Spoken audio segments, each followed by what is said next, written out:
You are listening to Judging Meghan with your host, Meghan Judge. So I'm going to start out today telling you a few things. Don't forget to subscribe to Patreon. So Patreon has bonus content.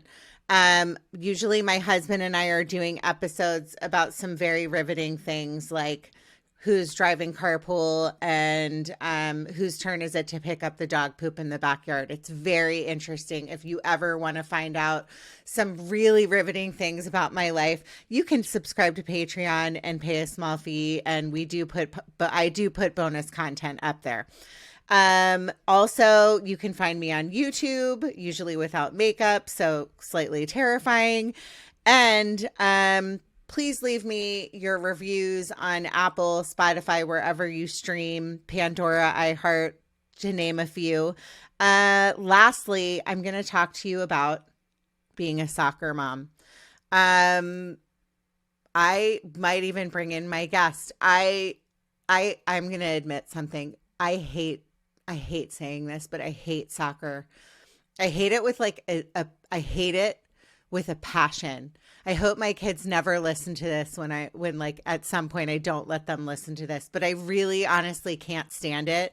I feel like it sucks my entire weekend out of my body. And all I do on top of my job of being a mom, I'm also, I call myself a moober, Christina, because I just feel like all I'm doing all day is like driving my kids from school, like to school, from school, two activities, driving home, driving another one. You have more kids than me, so I shouldn't complain. But the weekends, like, can I bring you in on this? Yes. Do your kids play soccer? Yes, they play soccer. Do you enjoy? I mean, I enjoy watching it when I'm there, but I just feel like it's such a nightmare. Like, why can't we just have one weekend game on a Saturday? Why do you need to have a weekend game on a Saturday and a Sunday? So like your entire weekend is sucked up. Yes. We have 5 total this weekend, so that's going to be really fun. 5? Yeah. Football. Why do you have 5? Well, we have soccer both days, football both days, swim meet. I will say, I think soccer is probably the most exciting though, because there's always movement. Try watching baseball. Yeah. See, I don't have a boy, and neither of my girls ever played softball, but yeah, I mean, I don't like watching professional baseball, so that must be like you must have like toothpicks in your eyeballs by the end. Yes. I don't know. But yeah. It's but like you're like sitting there going, but I'm such a good mom. And then by the end of the game, I get super into it. So I do enjoy it when I'm there. It's just, I hate the whole process of like finding the uniform, never setting the uniform aside like I should be, right? It's always like a screaming fight. Where are those dumb striped socks? Yes. Where are they? Can never find them when I need them. On Saturday, so it's ready for Sunday's game. Exactly. Anyways, moms, dads, whoever else out there, send me your feedback on being a soccer parent. It's a nightmare. If you no longer are in this category of having to go to soccer games every single weekend, consider yourself blessed, because I know these times and these moments are fleeting and someday I'll miss them. But right now I'm like, why am I should I have a meter on my car? Because I really feel like I'm a taxi. We've all been put here for a reason, and we all deserve acceptance. Judging Meghan with Meghan Judge. I'm a trauma survivor from a really young age, and I have been diagnosed with complex PTSD in the past few years. I've been surrounded by death and abuse much of my life. I've been dragged through the mud and have been to the point of not wanting to go on anymore. Through my interviews with other survivors, I've learned that there is a way out. From recovering to surviving and thriving, we all have the strength to come out the other side. You are listening to Judging Meghan. Anyways, I am going to introduce my guest today. Christina Watkins is a health coach and a wellness expert. Her company is called The Wellness Concierge. I have known Christina for many years, believe it or not. We used to be neighbors.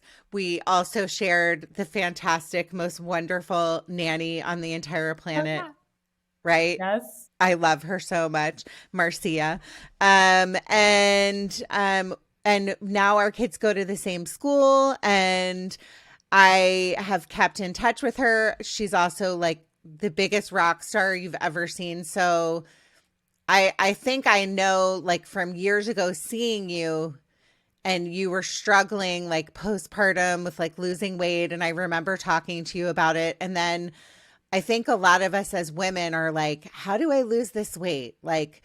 What do I do? Like, what am I doing wrong? And I can relate to Christina in a lot of ways, because I myself, and I've openly talked about this, had an eating disorder growing up. I've been on pretty much every diet that you can imagine. I've lost 30 pounds. I've gained 30 pounds. I've lost 30 pounds, the vicious yo-yo cycle. And Christina is pretty amazing because she lost 60 pounds and she's kept it off, ladies and gentlemen, if you're trying to lose weight and whoever's listening. So it's really inspiring to sit here and talk to her. And then I also know that her story will inspire you all. So welcome, Christina. It's so nice to have you on. Thank you. Thank you for having me on, and quite the introduction. Thank you. Well, I tried rehearsing it in the shower before I spoke to you. So let's talk about like kind of your backstory. I always ask my guests to introduce themselves and like kind of talk about where they're from and growing up and a little bit of your backstory. Sure. So I grew up here in Southern California. I am one of 6 kids. So our house was always quite the little bit of a zoo, but it was organized chaos. But when it came particularly to me and my childhood, I always grew up overweight.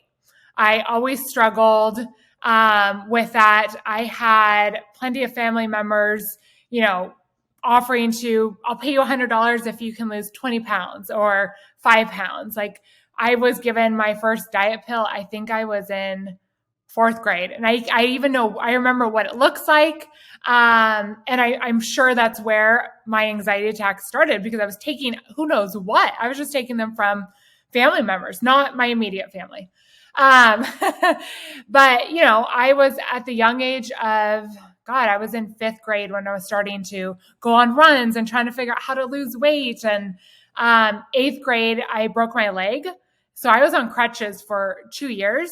And that in itself was tragic, because I was like, I'm not going to be able to work out.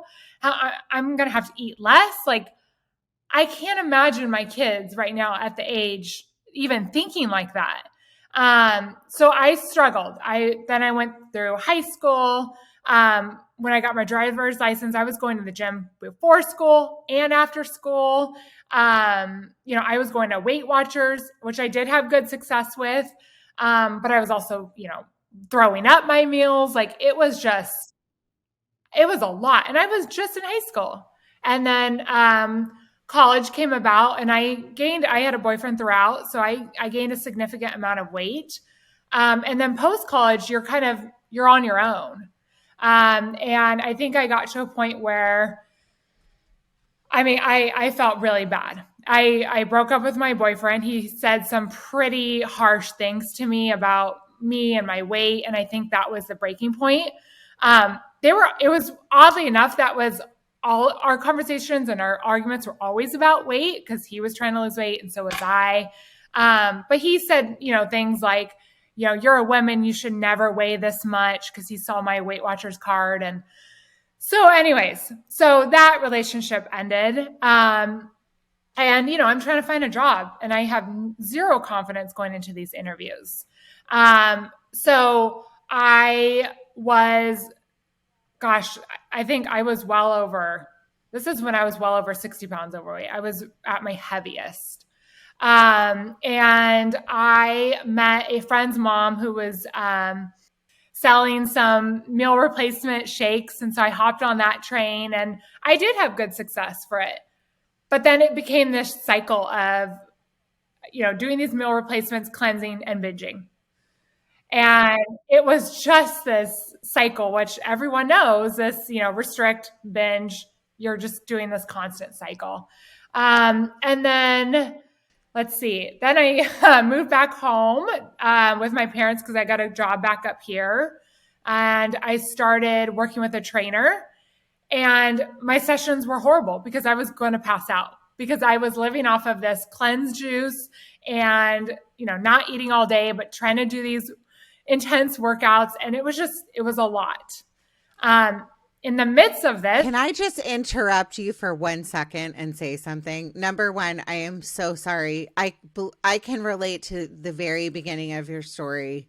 I went through a very chubby phase from I've talked about this before, from fourth until I grew and I went on a diet, and my mom bribed me. This is so embarrassing. I'm so old, with a Benetton wardrobe.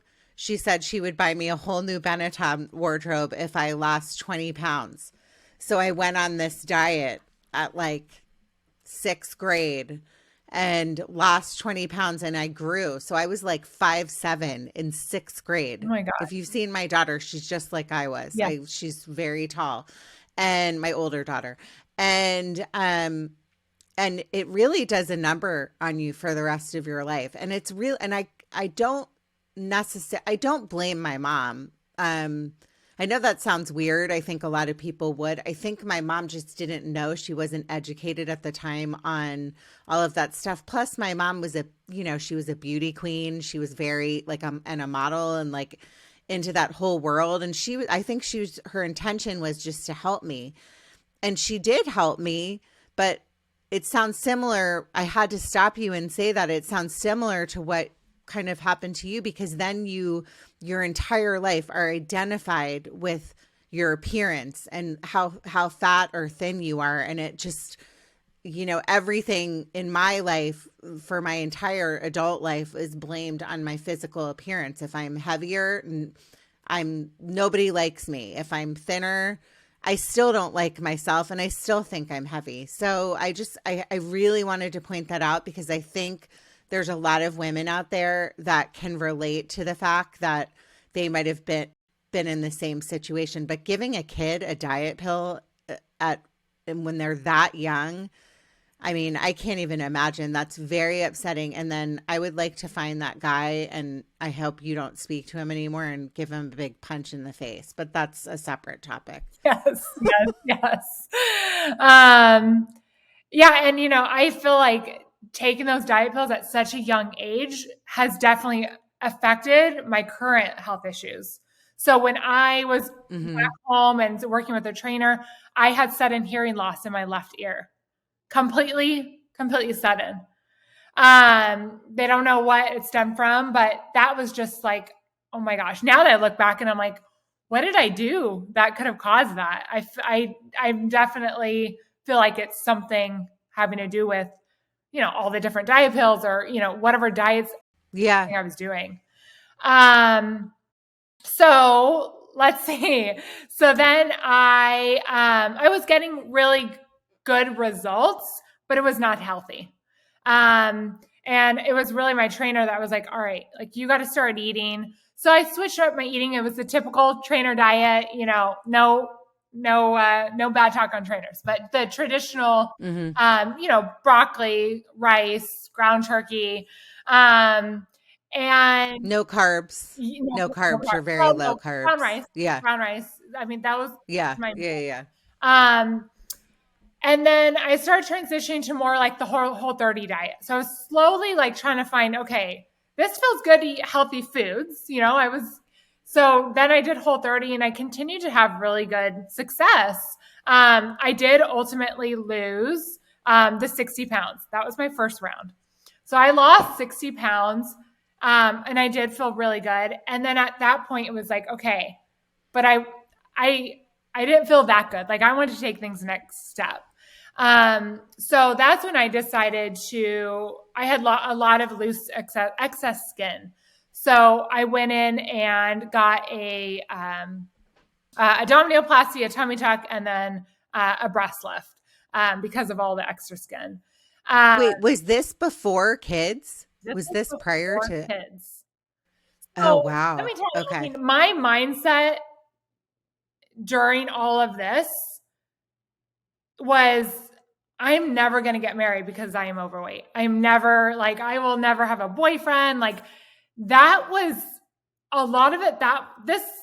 that's what kind of drove, like, I need to lose weight. I need to get this perfect body, because I wasn't dating, I was 23. And all my friends were starting to date their future husbands. And it was kind of like, I'm not even there yet. Like and I was never the girl that had the boyfriend, so I was so set on like, I'm never going to get married. Like, I need to focus on me and my body. Interesting and funny enough, the month before my surgery is when I met my future husband at work. So we had only gone on one date, and I had to tell him that I was going in to have a procedure done. Things were different. I wasn't comfortable sharing, but I just said, it's something I need to do for myself. And so I had that surgery done. Gosh, it'll be 11 years next week.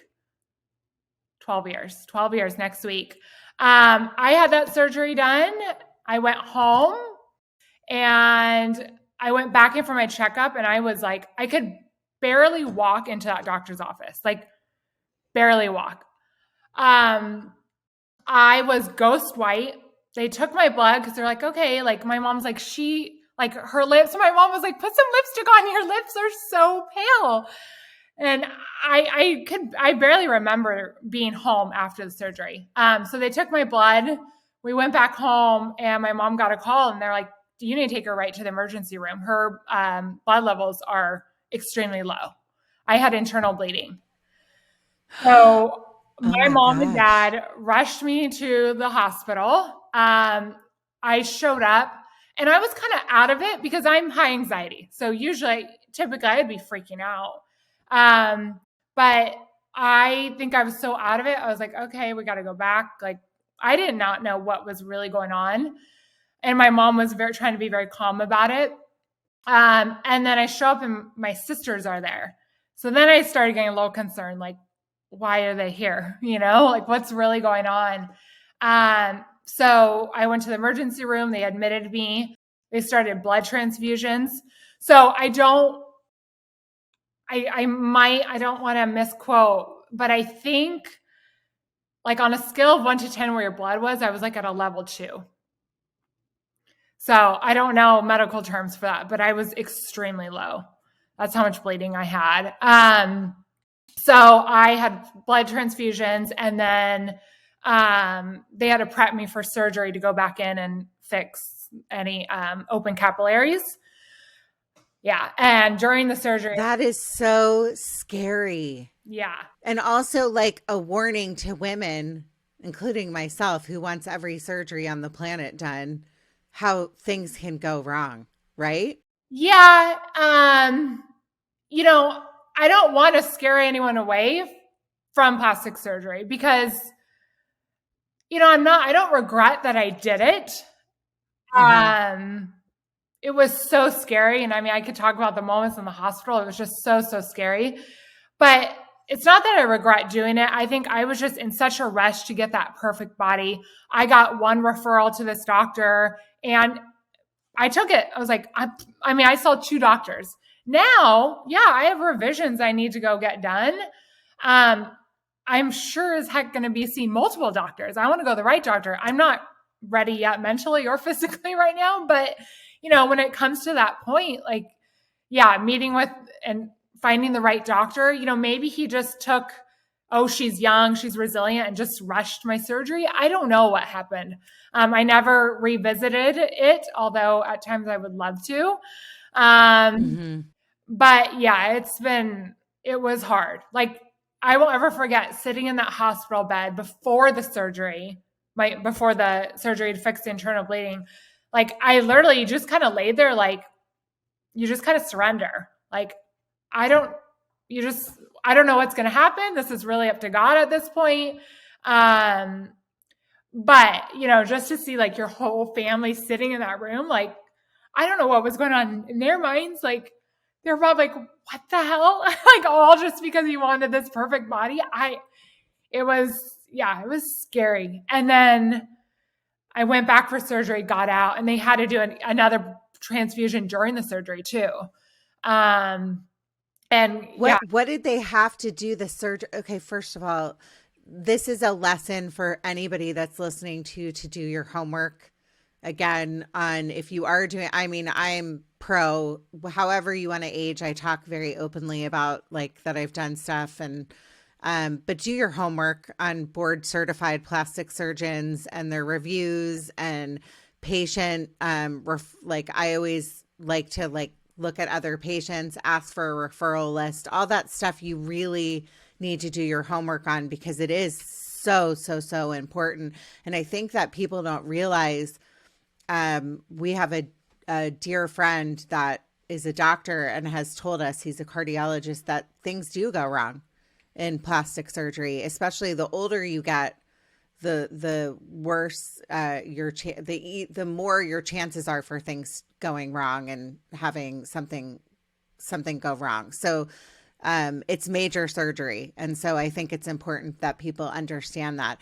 But then just the thought of like surrendering and being sitting on that bed and being like innocently thinking like, well, everybody does plastic surgery. We live in Southern California, you know, and how scary that must have been for you to be in that position and just hearing you retell the story that it's so traumatizing even today, 12 years later. yeah. Yeah. And this was, you know, before marriage and before kids. So, it was a lot. And then to have, you know, my now husband, like I was just starting to date him. He found out what happened. He flew home from where he was on vacation.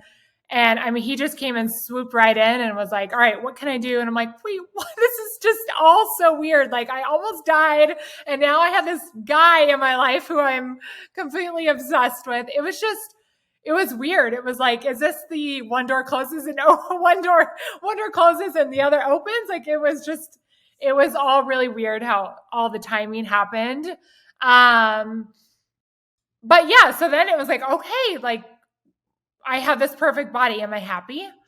You know, like where do you stop? And of course, I was, dating, my husband, and we got engaged pretty quickly after that. And then got married, and then I was pregnant, soon after. So then it was like, oh my God, I'm excited, but now what's going to happen to my body? And, it's so sad to go back and think like this consumes my thoughts. Like these thoughts consumed my life. It was always about my weight and what I looked like, and I mean, I even remember my wedding day, like, okay, I can't eat this. I need to do this. Or it's just, oh my gosh, like, why can't I just live in the present and enjoy where I'm at, what I'm doing? And it's just, it is really sad to look back at that. But yeah, I was the exact same way, just to me. I mean, I can remember my biggest days of my life, and I was always consumed no matter how thin I got. I was at one point in my teens, 110 pounds. I'm 5'8". And I was like, I remember thinking that was in like, I was like in 8th grade, but I was 5'7". yeah. And I remember thinking, oh my God, I'm so fat. I'm so fat.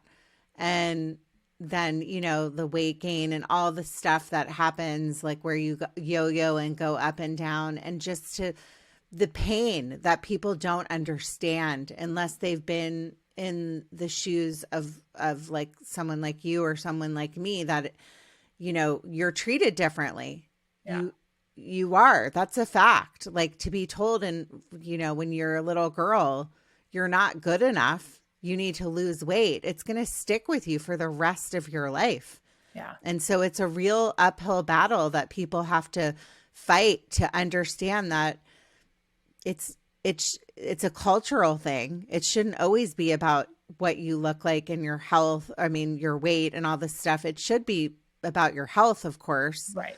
But it shouldn't be like this standard of like being an anorexic skeleton for us to feel good about ourselves. And I can tell you, I didn't feel good about myself at 110 Yeah. And I don't feel, I mean, I'm a work in progress now and I'm old and it's not really getting much better from here. Let me tell you that. But you know what I'm saying? I'm finally at a place where I'm like, okay, like I like myself. I'm pretty great. Yeah. And that took a long time. And yeah, would I like to lose weight? Am I working with UPS? Yes, I am. But I understand all of that. I really, really do. Yeah. I think a lot of women can relate because, I mean, like you said, it's a culture thing and it's a women thing too. I mean, we're obsessed with how we look and we always want to look good. And, but man, it can soak up your entire life and you forget about what's in front of you and what's present. And to look back on like your life, right? And be like, I mean, to think about your wedding day. yeah. And you're like, well, I remember getting married, like you said, and you're just like, but like, I don't look perfect enough. And it's when you're in that cycle of constant, you know, whether it's like you where you're over exercising on every day. I mean, I can relate to so much of what you're saying. It's just, it absorbs so many memories, so many things in my life. I look back on just like you and go, God, why didn't I appreciate that? It was always about what I looked like. Right. You know? Right. So yeah. yeah.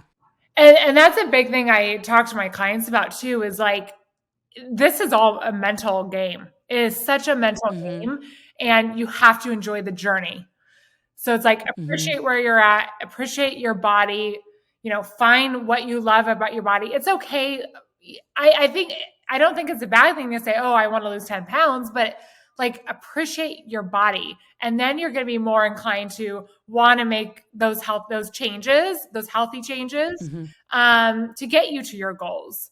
But I mean, just sitting there saying, I hate this. I look horrible in the mirror. You know, I didn't look at a mirror for, I don't know how long. Like I would do my makeup on like a tiny little mirror just so I could see just where I needed to look, because I could not stand looking at my body in a mirror, you know? So I think it's just, you have to appreciate your body, find what you love about it. And really focus on that, and then you have to figure out why you want to make changes as well. But you're going to be a lot better off focusing on how to improve a body you love than a body you hate. You know, it's going to make the journey a lot better. So, and also like to piggyback on that really quick, and I'll shut up because I'm a big giant big mouth. You're born with the body that you have. You're born with the body type. You know, like even if I wanted to, I would never be built like Kate Moss. It's not going to happen for me. And so it's about like, I've learned this in the past few years that, and I say this a lot, I always thought what I looked like was the most important thing. And then as we age as women, it's not.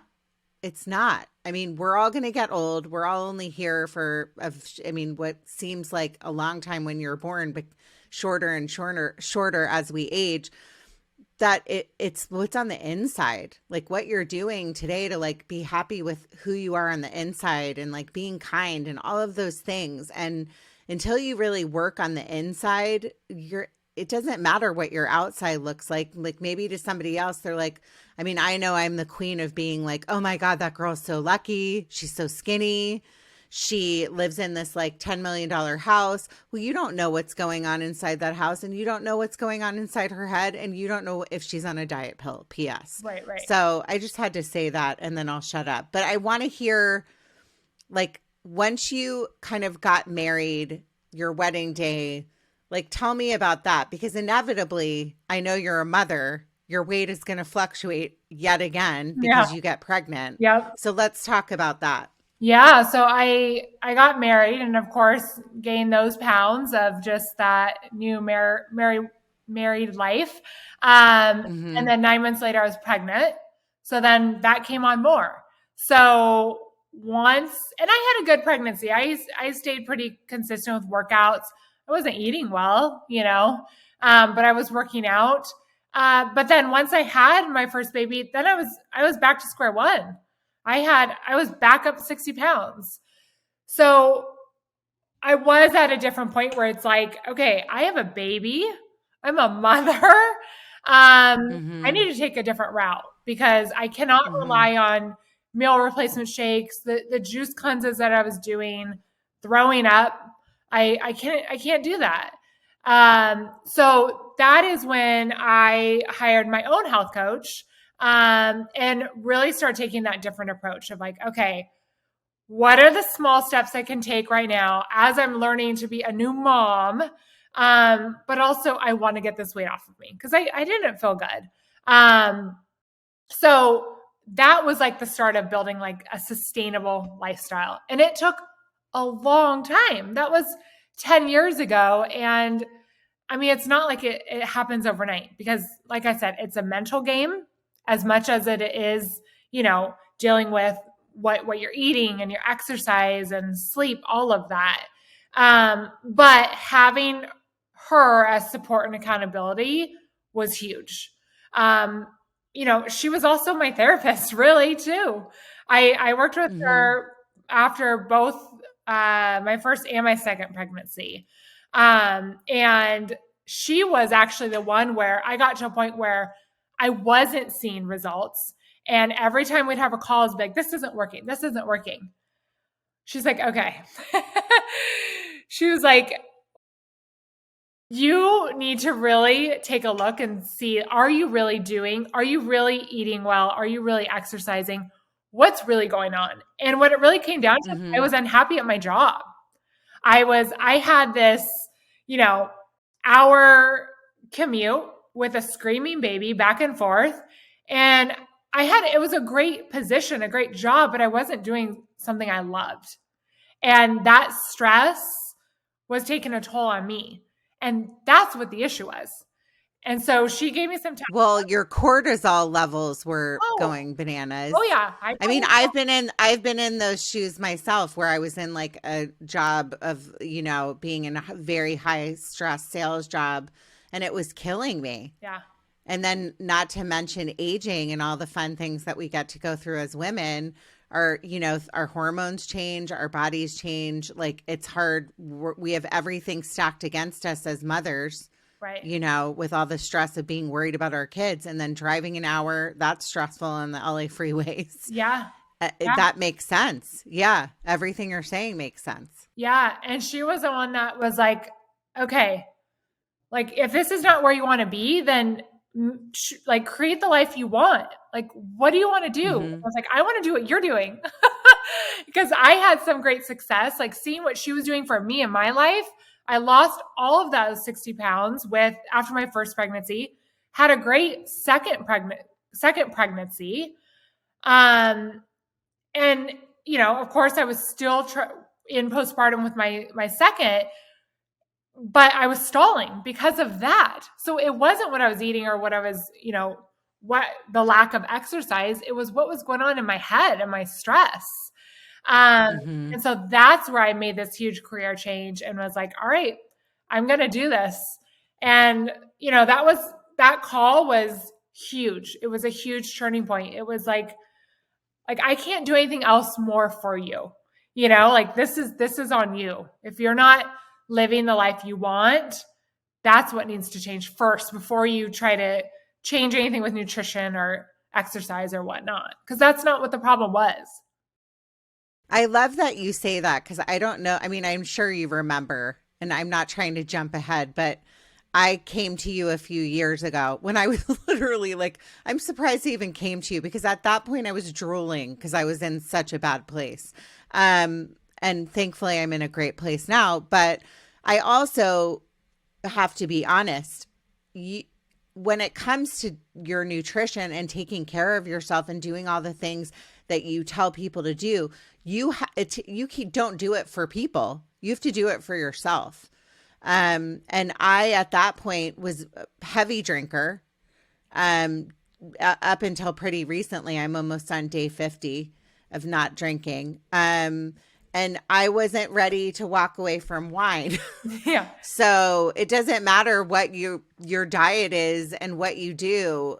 If you are heavily drinking wine every day, as a crutch, you have to hold yourself accountable. And at that time, I love that you're talking about this. I was just not ready because I was like holding on to like the weight gain and the hormones and like recently like having fibroid surgery and all the things that I've gone through in the past couple of years to get to a point where I'm like, okay, like it's time. And you're nobody, for my listeners that are listening, and Christina, I'm sure you'll agree with me because this is what your expertise is.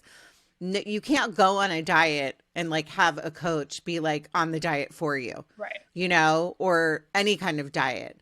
And I'd like to say not a diet. I don't know if you agree with this, but like a way of life, because when I follow you and all the things that you do, this is not a diet. It's a way of life. Right. Right. And I think you'll agree that drinking does not help. It doesn't. I actually, Dr. Sarah Gottfried just had posted a stat that I've been sharing with all my clients. It's one night of drinking alcohol can reduce your fat loss for 24 hours by 70% in women. And that's pretty tremendous. And look, I'm not saying, I'm all for, to your point, having that sustainable lifestyle, getting to enjoy yourself if you like a glass of wine or not. But if your goals are weight loss and you're drinking every night, like that's when I'm like, okay, what can we do to cut that back? Because you're 70%, that's pretty impactful. So not to mention like all the things that it does to your body and just all the research and reading I've been doing on this like little sober curious journey of like, all the other things on top of like not having weight loss, that messes with your hormones, all the things, I'll say that. So going back to like when you had that aha moment, right? And you were like, okay, this is on me. And then you had your second child. What changed and what shifted? Like just that you were like, I'm ready to take control and do this and leave my job and do all the things. Like, talk to me about that. Yeah. So I had just had my second. So I thought about what she said and I was obviously really upset. I'm like, oh, I can't believe she talked to me. Like she didn't give me any advice, but she did. So I started looking into health coaching, what I would need to do to, get into that. I had my husband was kind of in the healthcare industry. So he was kind of tapping into, his resources. Like maybe there's some positions that I could, get myself into to get into that space. But my current job, my sister was my boss and we were like the power marketing team. So I wasn't just leaving the job, I was leaving her. And we had such a great relationship. It was hard. That was really hard. And I didn't know how my parents would take that. Like, you're leaving your sister who did you a favor and hired you, So there was it was going to be a big move. And I knew that. And I can't believe I did it. I'm so thankful I did it. But it all fell into place. So I took a course to get my health coaching certification. I found a job at a healthcare system doing employer wellness, and the description fit perfectly. I didn't get the job right away. I was just talking to them, trying to keep that as a close connection. And then a position opened up a few months later and I applied and got the job. So I was like, okay, well that's a sign. Like this is all falling into place. Like, and when I went into that interview, I knew I had something because every single person was like, I can feel your passion. Like when you're in the room talking to you, like I can feel your passion. So I knew I was in the right direction. So I left my job, went the other way on the freeway down Orange County. So that was, it was still the long commute, but we made some adjustments as well, like just to get the kids in a daycare center near home. So I'm not driving with them and that could be my alone time. And I mean, man, like having having a job that you're happy with and it's exciting is a world. I mean, it was a world of a difference. It's And kind again, of like secreting. It's like doing The Secret. yeah, Like I think there's like it takes a lot of work to realize sometimes like you're not I mean people don't have choices a lot when it comes to jobs, but right. I do believe in The Secret and really saying like this isn't what I want to do, like what do I want to do, and it's really never too late, and I talk a lot about that on the podcast as well. So I love that you did that and just doing I love hearing doing the drive, having that time to not be with your kids, even though we all love our kids, but the baby time is really hard Yes, driving. yes. And then driving didn't seem so bad because you were doing something you loved, right? Right, right. And I utilized that time to listen to like podcasts, and I was listening to my health coaching program. So I really utilized that because I was going all in from all angles. I started my Instagram and my business at that same time. So I had a lot going on. But again, like I was and I am so passionate about it. Like it, it was fun. It was exciting. And that's what really fueled me up day to day. But, I think it hasn't been easy, I think, Mm-hmm. I've had definitely ups and downs, and even in my own wellness journey too. Like, yes, I lost all of that weight twice. But I still have struggles, but it's different now. Like I'm not obsessed about what I look in the mirror. I can look at myself in the mirror and be proud. I'm not obsessed or like consumed with what am I going to eat? Should I eat this? Should I not? Like I eat what I want to eat, but I know, I understand like the right foods to eat that are going to make me feel good. So that whole mindset, I mean, shifting my mindset took a long time. It doesn't happen overnight. How did you, for my listeners that might be listening and are like, well, how did you shift your mindset? How did you do that?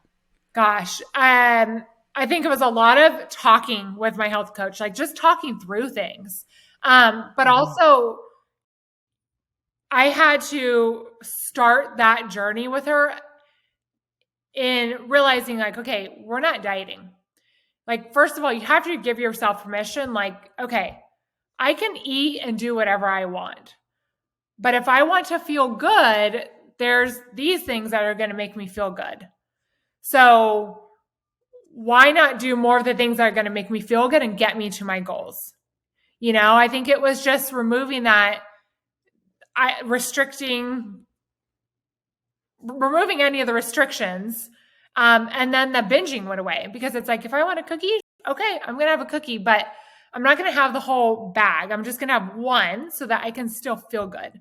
I think Mm-hmm. that was the hugest thing in my journey, because anytime I would do, like, let's say a juice cleanse, I wanted everything I couldn't have. You think about it, it's like you can't stop thinking about it. You're dreaming about cookies and then once you Mm-hmm. get off that juice cleanse, that's all you want, and you go and binge. So it was just shifting your mindset and realizing, okay, I want to get healthy, whether that's losing weight or maybe you just want to sleep better and have more energy, whatever your goals are. Allow yourself to have anything. You can do whatever you want, but there are things that are going to make you feel good and things that are not going to make you feel good. So choose what's going to support you and your goals and the way you want to feel.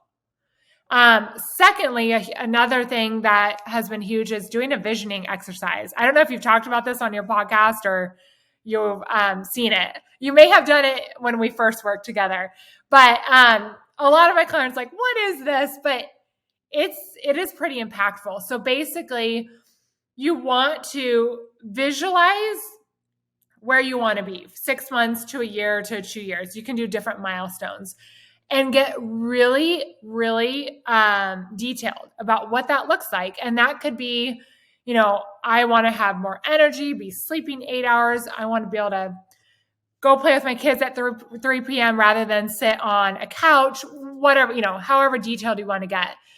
But then you record that visioning exercise and listen to it every morning. And it like trains your mind so that every day your actions are aligned with that vision. Does that make sense? Yeah, it's kind of like doing like a vision board, which I totally believe in. Exactly. Yeah. Yeah, but for your mind. I love that. I love that. I think that's huge. I mean, doing like envisioning things, I'm a huge believer in The Secret. Yeah. Even though that guy went to jail for like, I think he killed a couple people in that tent, but we're going to forget about that because the whole idea of it is like being positive and putting positive energy out there. And I really believe that that stuff works. I do, because I've seen it for myself. Yeah. And you have too, obviously. Yeah. Yeah. But I think it's just it's time and consistency, which no one wants to hear when it comes to their health. It's like, give me that pill and give me the results overnight. But it's just, you got to be consistent with everything and just being patient. Let me ask you a question. So for somebody, I'm just going to use myself. So I like what you said about the binge. So being somebody that was bulimic for many years of my life, the habit of binging, right, was something that I was no longer purging after I've been okay and not sick for many years, but like, let's say since my 30s, right?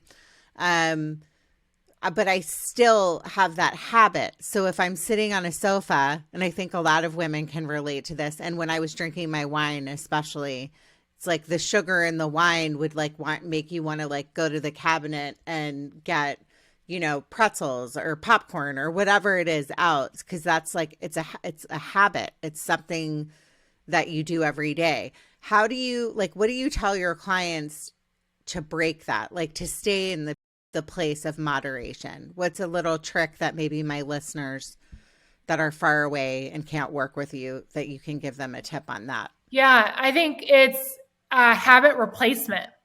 So maybe at night, rather than pouring that glass of wine and grabbing some popcorn or chips, maybe it's replacing it with, you could still do your wine, but let's say you want to do like a hot tea, a tea that's really good and sounds actually appetizing, or a protein hot chocolate like I've been doing. And then maybe you're putting on a face mask while you're watching TV, something that's still going to bring you that dopamine release, but without the food, which is going to spike your blood sugar. And then you're going to sleep poor and then wake up with high fasting blood sugar. So find what you can replace it with that's still going to give you that dopamine release. If you like wine, okay, maybe take a glass of wine outside on a walk rather than sitting watching TV and eating snacks. But find something that you can replace it with. I'll tell my listener something that you can replace it with: hop water. They are a sponsor, but I will tell you, and I can swear by hop water, because my friend who has not, I think she's on day 10, and I was like, I'm not drinking anymore. I drink like 2 hop waters a night. They have 0 calories in them. I don't know if you're familiar. I've seen them, but I am obsessed, and I'm not a beer drinker, and I drink them every night, and it satiates like that habit of sitting on the sofa watching Bravo, where I replace it with the hop water. It has natural botanicals in it. It's 0 calories. So I hate to interrupt you and say that, but that is what I have found that works for me instead of that daily wine, because wine was huge. That's great. I love finding, I always say, if my clients have habits like that, I like finding replacements before removing. Then it makes the transition a lot easier. Even like something as simple as like pouring the hot water or like sparkling water in like a glass, and like it just, I do. That's what I do. Yeah. I pour it in a wine glass. That's perfect. Yeah. Then it makes you still feel like you're, able to enjoy it, and it kind of sets the mood with the glass, and, but yeah, find healthier alternatives before you want to replace or before you want to remove. I think that always makes that a lot easier. And that goes for anything. That's not just, wine or alcohol. It goes for anything, really. Let me ask you a question. Okay. If you are like me and you hate to cook, okay? Like I despise it with a passion. I don't know if you remember that. I really hate to cook. Like I would rather go get waxed Yes. in my nether regions than cook anything, even for my kids. What are some tips for somebody? And I'm being very selfish right now because I'm getting free advice from you. What are some tips that myself or my listeners can do if we do not like to be in the kitchen cooking? Because I know that you cook a lot. I follow you on Instagram. At the end, we're going to give her Instagram and all that information out. But what are some tips you can give people? Yeah. So I will say I go through seasons where it's a busy season and I rely on convenience foods. So things like grabbing a rotisserie chicken, hard-boiled eggs, like having those proteins already cooked saves so much time too. Trader Joe's has some great gems. I like their bag salads. I'll grab that, Mm-hmm. toss the baggies that are inside there because it's usually a sugary dressing and sugary candied nuts and dried fruit. So I'll at least take the base of it, grab a rotisserie chicken, and then grab a cleaner dressing. So like I like Primal Kitchen's dressings, or maybe make a simple like lemon and olive oil dressing. Those are always really quick and easy. The kids, like I'll make, using that rotisserie chicken, I'll make them tacos, but still throw salad in there, the rotisserie chicken and some avocado. Boom. Like that's like easy stuff. But yeah, don't be afraid to rely on proteins that are already pre-cooked when you go and buy them. I think What about people that don't eat meat? Like I don't eat meat. I eat fish still, but I'm sure that I have listeners that don't eat meat. So what are some recommendations So for we that? can start with like fish. You could do like canned salmon or like a low mercury tuna. Trader Joe's has, I think, pre-cooked salmon burgers, which are great just to warm up. If you don't even eat fish, you're relying heavily a little more on like, beans to get protein. So you have to be careful a little bit about that balance because of what it does to your blood sugar. So you really want to make sure you're getting a lot of fiber and fat with those beans. But yeah, doing like, again, you could do a sheet pan with like tons of, I know this sounds like it's cooking, but it's really, you just throw it on a pan, throw different veggies on a pan. You could throw some like garbanzo beans on a pan, and season it and pop it in the oven and then drizzle like a dressing on top. If you don't even want to do that cooking, you could do like a taco salad with just some, beans and cut up some radishes. And, you don't want to, I get not wanting to cook and hating it, but you also want to make a meal that sounds and looks appetizing too, because it makes it more fun. You want to enjoy your food, right? You don't want to steam broccoli and ground turkey every night. No. Let me just ask you too, for the sake of time, because I could talk to you forever. What, like, I watched you from afar with your last pregnancy and just like bouncing back so quickly. So was that just the habits that you've learned? And I know that you're really into like monitoring your blood sugar and can you talk a little bit about that? Yeah. So this last pregnancy was my best ever. I wear a continuous glucose monitor. I'm not diabetic, but it's something I want to wear just to manage it. Actually, before I was pregnant, I bought it. And I was doing great. And then I especially wanted to wear it through pregnancy because as you're pregnant, of course, your blood sugar can be a little more erratic. You become more insulin resistant, especially in the later term.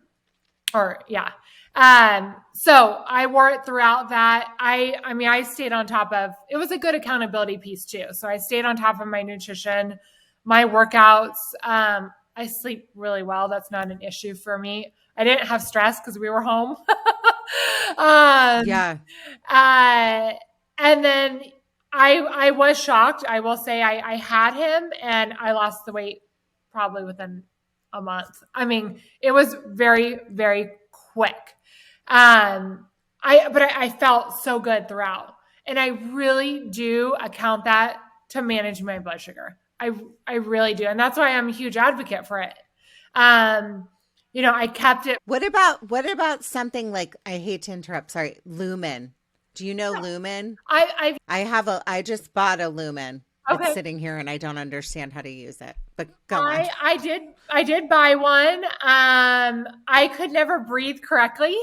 If Okay. you open it. I will have to try it again though. I still have it. So that is a device that lets you know if you are in fat burning or if you're more carb burning. I have a client that uses it and it's actually been insightful for us too. Just tweaking some things so that she can be more in fat burning rather than always carb burning. So it's a good device. When it comes to these devices, I think they're great tools. They're not for everyone because some people it's triggering, kind of like the scale. You know what I mean? Like Mm-hmm. being obsessive Mm-hmm. about these numbers constantly or letting it dictate your day. Like I wear an Aura ring too. And it's like, okay, I kind of go through phases. So I take breaks, but then times where I'm like, I want to put on a glucose monitor. I just want to see where I'm at. It's a good tool to fall back on.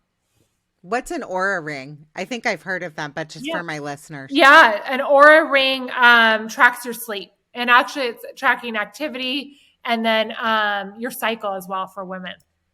So Okay. it's pretty neat. There's so many different things that scores you on from like body temperature to REM sleep. So it is pretty interesting, especially like if you drink at night and how it impacts your sleep. It's pretty significant actually. Well, I'll tell you, just not drinking. I mean, I've talked a lot about this on my episodes. I haven't even been dieting. I mean, I'm starting your program, but I've lost like 8 pounds just by not drinking alcohol, It's great. taking the wine out in like 40 something days. And I haven't been perfect. There was Halloween Yeah. and that stupid Snickers pile was like calling my name, and there can't be a Snickers in my house. Like, it's just not happening. I will eat it. Yeah. But what I love, something that really inspires me about you, Christina, is the fact that you like won't take no for an answer, and you just like kept going. And I think there's a lot of people that are like, oh, I'm a nutritionist, I'm a nutrition coach, but you are somebody that like stuck with it and found what worked for you. And instead of being like, oh, I'm a nutrition coach, I love that you're a wellness coach, and that it's not like the dreaded D word, like diet, because everyone knows that diets don't work. I've been on every single one of them, and I can tell you they don't work. They just don't. Yeah. So I think what inspires me about you and following you on social media is that you really make it a way of life, and you give a lot of tips on like being a mom and like what you can cook for your kids, and then having your kids and your husband be healthy as well. So that's really why I reached out to you, because I can tell you that just from hearing your story, if you are like the kid that was, in fourth grade or however old you were, being given a diet pill, and you think like, oh, my genetics are forever cursed because I was not born like a teeny tiny stick figure. Well, that's not true. I mean, it's really not true. And I think like what I said a little while ago is it's such a gift to be able to like look in the mirror, and we kind of talked about this on the episode, and be like, it's not just about what I look like. Like, we're getting older. Our faces are changing. Our bodies are changing. It's really what's on the inside. But if you can work more specifically on longevity and health and all the things that come with proper nutrition, you're going to look better. I mean, I can tell you, just not even doing anything except quitting wine, I'm a different person. Like, I am a different person. So I really want my audience, I think I'm doing you a solid right now by having Christina on, because if you follow her on social media, which I highly recommend, what's your Instagram? It's at the Wellness Concierge. Okay, at the Wellness Concierge. Yes. She really is amazing. And I'm not just saying that. Like, I could have interviewed other people, but I'm very drawn to you because I think what you do works. And if you put the work in, she's not going to do it for you. You can do it too. So follow Christina. And you know what? I love this episode. I think it's great. Selfishly, it was really for me to get tips on what I'm supposed to do. I'm just joking. I'm half kidding. But listeners, please follow Christina. If they want to reach out to you, because can you help people all across the country? I have listeners all over the world. Yes, I do virtual services. Okay, so tell me where they can find you. So besides Instagram. I do have a website at it's thewellnessconcierge.com. And you can contact me through there or just message me through Instagram is the easiest as well. My email is also thewellnessconcierge@gmail.com. So it's really easy. And I'm happy to help. Like you said, my method is really, I want you to be able to enjoy life and enjoy the journey. So I feel like I take a realistic approach when it comes to finding that optimal health, whatever that looks like for you. So thank you for having me. I love it. Oh, I loved having you on. Everyone, thank you so much for listening. In closing, like I say every week, be happy by making other people happy. Thanks, Christina. Thank you. Judging Meghan with Meghan Judge.